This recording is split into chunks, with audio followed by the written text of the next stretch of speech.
सह आचार्य, राजकीय कला महाविद्यालय सीकर।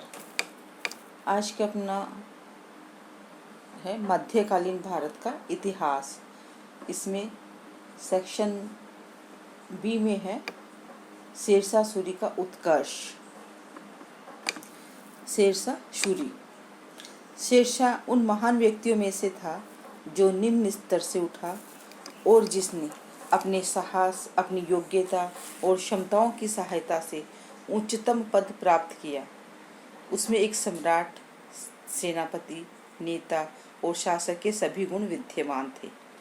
शेरशाह सूरी का प्रारंभिक जीवन। शेरशाह गद्दी नशीन से पूर्व शेर खां के नाम से जाना जाता था। उसका असली नाम फरीद था।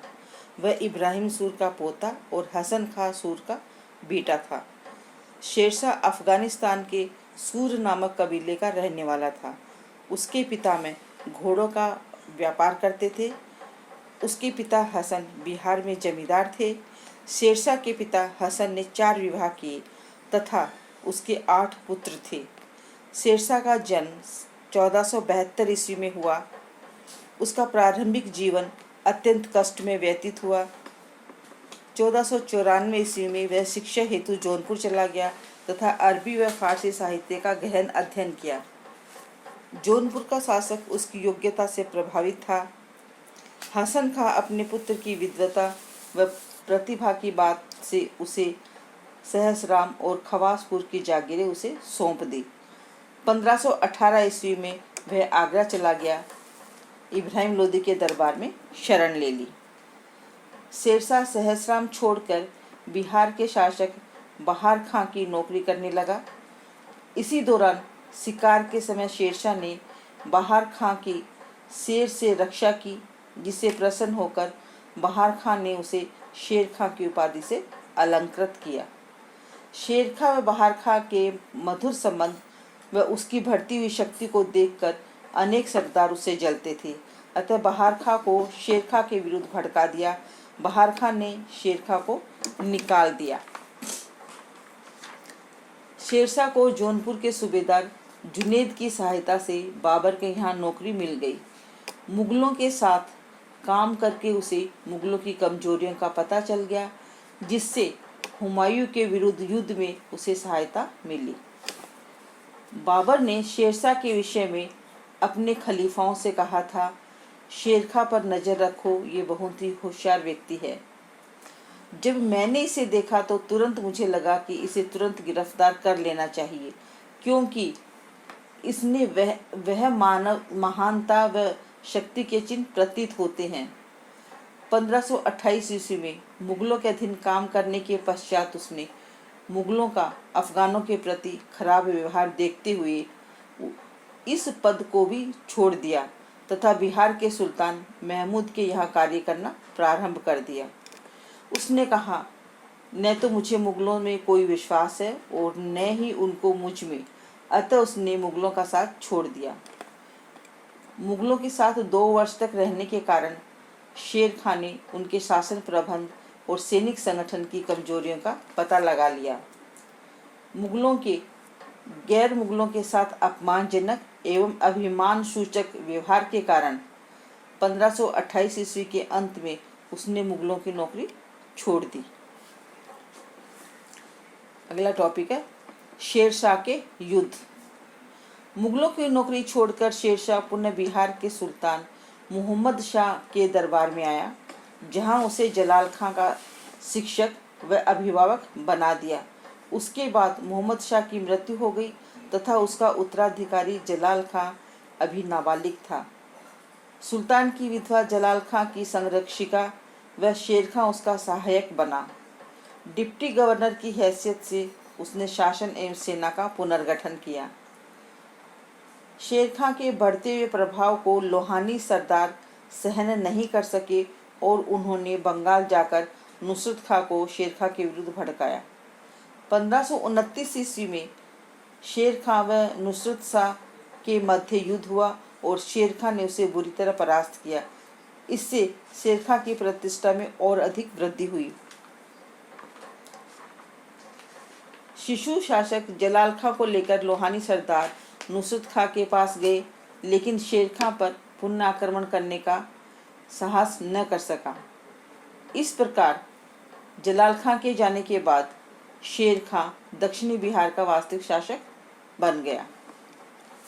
अगला पॉइंट है चुनार पर अधिकार 1530 ईस्वी।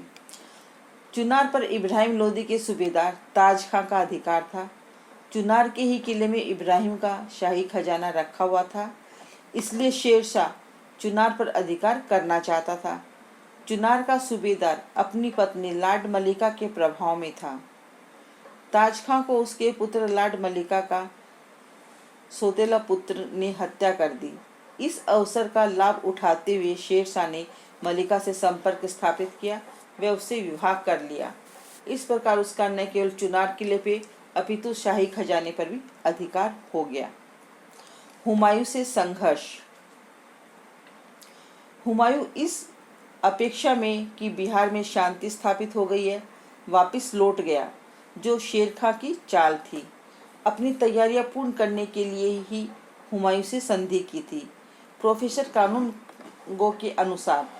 लेकिन अभी सांप घायल हुआ था, मरा नहीं था, और अनुमान होता है कि भविष्य में विपत्ति आने वाली है। हुमायूं जब काल्पनिक सुख की निद्रा में था, तभी उसने बल प्राप्त कर लिया था। अब हुमायूं व शेर खां के बीच आजमन शत्रुता के बीच जम गई। नेक्स्ट पॉइंट है बंगाल का अभियान 1534 ईस्वी। बंगाल में उस समय मोहम्मद शाह का शासन था।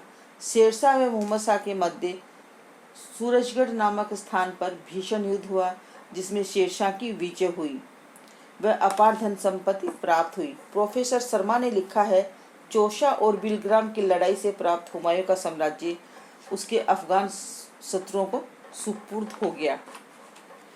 बाबर की भविष्यवाणी ठीक ही सिद्ध हुई कि यह संसार उसका है जो परिश्रम करता है। हुमायूं किसी भी तरीके से शेरशाह के समकक्ष नहीं था। शेरशाह अनुभव, संगठन क्षमता, छल कपट, सैनिक एवं राजनीतिक अवसरवादिता आदि प्रत्येक क्षेत्र में हुमायूं से सर्वश्रेष्ठ था। नेक्स्ट टॉपिक है शेर शाह का राज्याभिषेक।